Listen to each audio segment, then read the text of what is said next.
What's up guys, Astral Black here, and today I'm going to be doing something a little interesting by going back and looking over two of my videos and clearing up some parts that could probably do some work. These two videos to be precise. Like a lot of YouTubers on this platform, most of our older videos that we made when we were just getting into YouTube are pretty trash, to put it bluntly. And that's perfectly fine. We all got to start from somewhere, and we all grow and learn from those past attempts and go on to make better content, in my personal opinion. But why I chose these two videos to discuss, this one in particular, not only because it's getting a lot of feedback that I'm used to on my channel, but because I think it's one of my laziest videos that I've put on my channel. I recently watched it again, and there's a lot of things that I either did not explain well, didn't explain at all, or just flat out rushed. This does not mean I'm going to delete it or delete any bad video that I make, because I like to keep those up on my channel for myself as an example of how not to produce like specific video, whether it be like a kind of video essay or any kind of video to that matter, but just something that I just can refer to when I'm trying to make improvements to the channel. But I felt this would be a fun experience to go back and update my feelings on a few things with a better grasp of structure and writing, and actually writing a proper script this time. So let's begin.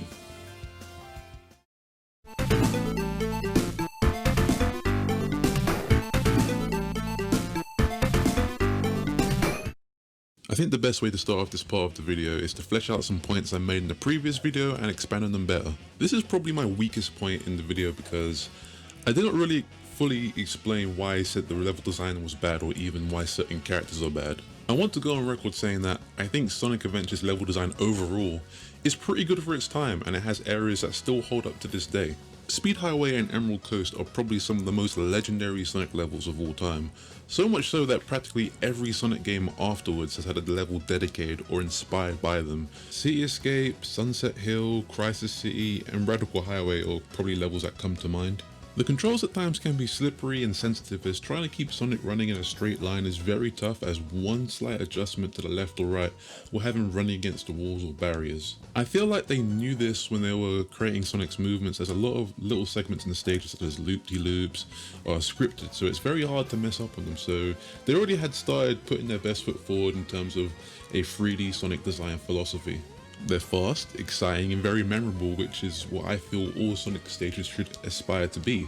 Another thing that I did not go into detail with is that game design during the mid-90s to early 2000s were going through a very awkward puberty phase with the transition from 2D to 3D. Many franchises had to go back to the drawing board of their design philosophies to be able to work effectively in 3D. Super Mario World on the SNES had 72 levels that were 2D linear side-scrollers that were fairly short and sweet, whereas Super Mario 64 had 15 stages that were open-ended with multiple objectives to complete. Back then, tasking yourself to make 72 3D stages with the limited technology that they had was just impossible and most likely incredibly expensive. However, creating 15 3D stages that were open-ended with multiple objectives to do not only gives players a lot to do and explore in each level, but also saves on cost and resources. This is just an example of how games had to adapt in their new environment. Things like camera angles, targeting mechanics, and analog controls all came from this sudden shift. Much like the point of this video, not everything done first is considered the best ever, which is what many other 3D games, including Sonic Adventure, is guilty of. But that era was very experimental and trial and error, which I felt I failed to acknowledge in the last video, because to be honest, for a first time event into a new unfamiliar dimension, it's really not that bad. I might say it's a pretty decent 3D platformer. I think where Sonic Adventure starts to falter is specific characters and how they play in levels.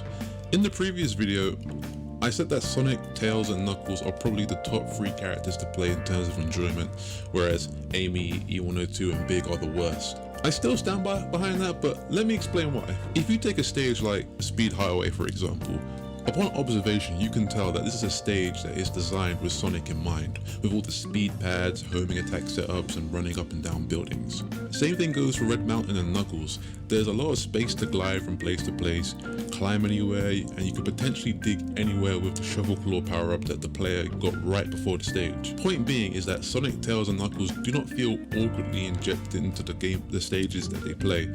It feels natural, whereas Amy, E102, and Big honestly feel like an afterthought. Like, they don't feel like characters that needed to be in Sonic Adventure but were there to increase playtime, or an idea that kinda should have been left on the cutting room floor. A lot of stages had to be changed up considerably to fit the design and the abilities of those characters, which isn't automatically a bad thing, but the moments when it works well is few and far between. Take for example E102 in Emerald Coast. It borrows from the first act of the Sonic stage, and it cuts it in half and adds more enemies and destructibles to shoot at and just calls it a day. It's barely a level. They even had to add platforms and block the loop-de-loop just so they can get to the other side. It feels more like an unfinished mod than a level. Big the Cat's only boss fight is against Chaos 6, which is a fishing minigame where he must catch Froggy. They were really reaching when they decided to call this a boss fight. I have gone on record saying that I think Big the Cat is the worst character in Sonic Adventure, and my opinion has not changed considerably. The fishing gameplay is still hands down the worst part of Sonic Adventure by how awkward and unexciting it is compared to everything else the game has to offer, but I will give it credit for taking some levels and adding a fishing flair to it to make it better suited for Big. Ice Cap and Emerald Coast are pretty cool levels to explore with the swimming power up, and services to gameplay as there's a lot of water to fish in and a lot of water to swim in. E102 stages in majority are definite examples of an awkwardly injected character. However, in my opinion, I think the shooting gameplay is quite fun. Its main focus is shooting enemies to add time back on your time limit, made for an enjoyable experience. And I gotta say, the Hot Shelter stage for E102 is a highlight for me, as they really went above and beyond to make it suitable for the character. So after some thinking, I think Amy's gameplay is probably the most awkward and lackluster out of all the characters. The main focus of Amy's gameplay is to evade Zero and grab the balloon. Simple stuff. But how does the level design service the gameplay? Well, for the most part, it doesn't. To really explain what I mean by this, given the objective of avoiding Zero, it's way too easy to do so, and its moves are heavily telegraphed, making it less non-threatening and more annoying. It feels more akin to shooing away a pesky fly than avoiding a scary robot. Not only that, she can gain momentum very quickly with just 1 or 2 hammer jumps, so outrunning Zero is never really an issue. Out of the 3 measly levels that we get of Amy, there is only one that comes close to executing the intensity of the objective, and that is Twinkle Park.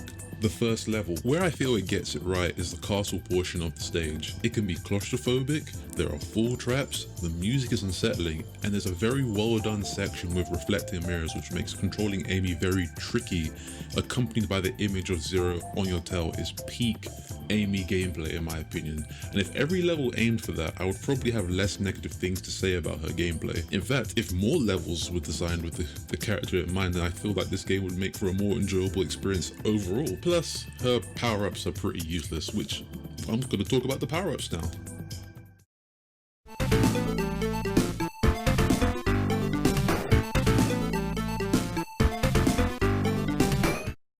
Why I'm even discussing the power-ups is because this was another point I was going to make in the original video, but was too lazy to put it in the script. It's a thing that I don't see discussed enough when it comes to Sonic Adventure, because to be honest, most of the power-ups aren't particularly integral to finishing stages easier or even completing them. For example, Sonic's Lightspeed attack power-up has literally one integral use in the whole game, which is to destroy the Kiki guard to gain access to the Red Mountain stage. Outside of that, you do not need to use this power-up ever again.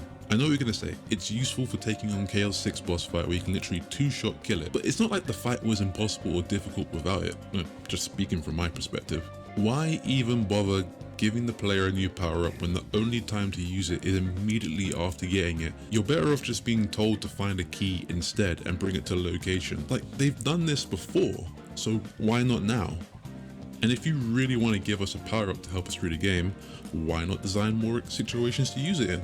It's completely redundant. I'm not going to list every single power-up for the sake of brevity, but I will give a few examples of useful and not useful to add to my case in point. Tails Jet Anklet allows you to fly much faster, which allows you to really cheese levels of ease. You can pick it up at the beginning of Tails' story, which really makes you appreciate its benefits.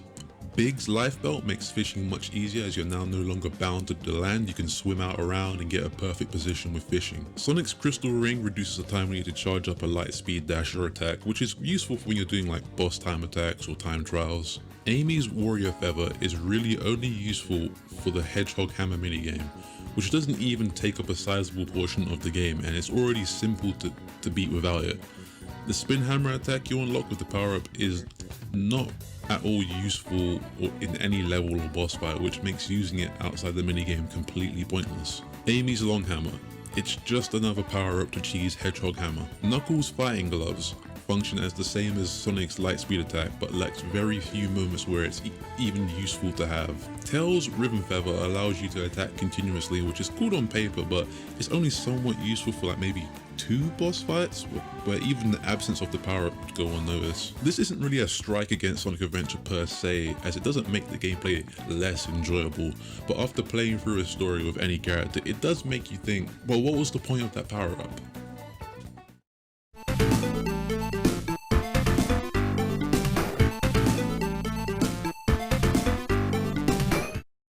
Okay, I'm gonna admit, when I was critiquing this back in the original video, this was low-key me being an edgy dickhead. I exaggerated a lot for comedic relief, in retrospect, it was a cheap shot, because it's an early 3D game and many things from even the most classic early 3D games have not aged very well. However, that doesn't mean I can't laugh at it a little bit as a way to appreciate how far video games have come, because let's be 100% honest with ourselves. Some of these animations are kind of funny just by how bizarre and stiff they are.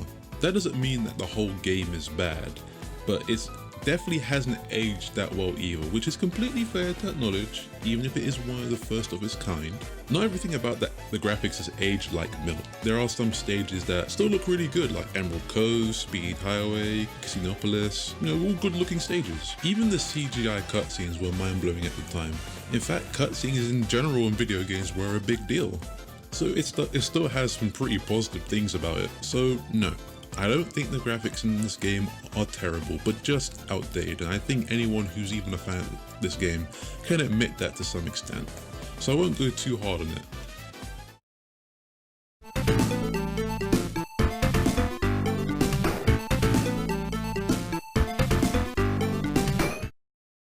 With this part, I'm going to be going over the second video discussing a potential Sonic Adventure remake that I put out shortly after the first video as an update on my thoughts on the matter, plus I think it's relevant too. I think my mind has changed a considerable amount since then, as I now think that it is possible to remake Sonic Adventure, how it would work, but under a few conditions. I think for it to truly work, it would need to be a reimagining to really get the full potential out of the adventure formula. For example, the new Resident Evil 2 and 3 and Final Fantasy Remake, where they take the same concept of the original games but execute it differently to an extent where on the surface it looks nothing like the original. Take a look at Sonic Generations, for example, and its whole concept of taking classic Sonic stages from each era of Sonic and creating a much larger and impressive level with the technology capabilities that they have with the Havoc and the Hedgehog engine. I think Sonic Adventure's levels and even just adventure areas would look incredible with the things that we have now to make Sonic games. Just look how great Speed Highway turned out for Sonic Generations. That level looks incredible. Also, the adventure areas would need to be much bigger and have a lot more going on in them aside from just emerald hunting and power-ups, as players nowadays seem to get bored very quickly if there isn't a great deal of content to sink hours upon hours into. Mission mode from the Sonic Adventure DX port/upgrade has shown that there is a potential to expand upon the adventure areas and give players more of a reason to really explore the place. Mind you, this wasn't a remake, so they couldn't add anything as big as an entirely new area or redesign stages from the ground up. If they can add 60 missions to the game just by using some creativity and some assets that they had available, then I'm sure that a lot more can be done with the freedom of reimagining. What about characters who aren't Sonic or do not play like Sonic, such as Knuckles, Big, or E102? How would they benefit from the modern Sonic formula that a lot of us are familiar with, such as boost mechanic? Treasure hunting for Knuckles hasn't really been touched since Sonic Adventure 2. Could something like that still be viable for modern audiences? Would those 3 aforementioned characters be relegated to an extra content section away from the story so players aren't forced to play it in order to finish the game, or be removed altogether to meet with players' wants and needs, as a lot of people have voiced their dislike for that gameplay that those characters bring, despite it being a huge part of the original game. I don't have the answer to all those questions, but what I do know for sure is that a reimagining of Sonic Adventure would benefit it highly, as then the developers have a lot more freedom to do whatever they want with it and to be able to create a game that really stands the test of time. So let's wrap this all up, because I'm nearly 3,000 words into the script, which means I know this video is going to be stupid long, and I hope I managed to keep your attention for that long. Firstly, I don't think Sonic Adventure sucks or that it's a bad game. I think that it is decent with a lot of moments that still define Sonic to this day, but it has a lot of things that have aged badly, mostly due to the fault of it being one of the first 3D games, which is to be expected with many things that attempt a new direction. Much like I said in my last video, it's a childhood game that I still have a lot of fond memories of, and I still go back to play every few years to relive those memories. In fact, I had to replay it to record the footage for this video because I just wasn't sure about YouTube's, rules and that. So I had to go and replay the whole game. And, it was good just to go back down memory lane and just look at little things that I might not have noticed or things I used to remember being stuck on. Secondly, I think a Sonic reimagining can totally work. And lastly, if they're going to make a remake, which I've seen a lot of rumors indicate that it could possibly happen, I hope that they learn from their mistakes and don't get lazy and take the time to make the game that they want to make. Much like what this video is. So anywho, I hope you enjoyed this video. I'm going to go and start making the next one because I need to upload more to this channel. This channel isn't dead. I've just been doing other stuff like Twitch streaming and trying to figure out what kind of content I should put to this channel, what's kind of easy to make for this channel, because videos like this take a long time to make, and so I want to be able to make videos that are easier to push out rather than just like do big videos all the time.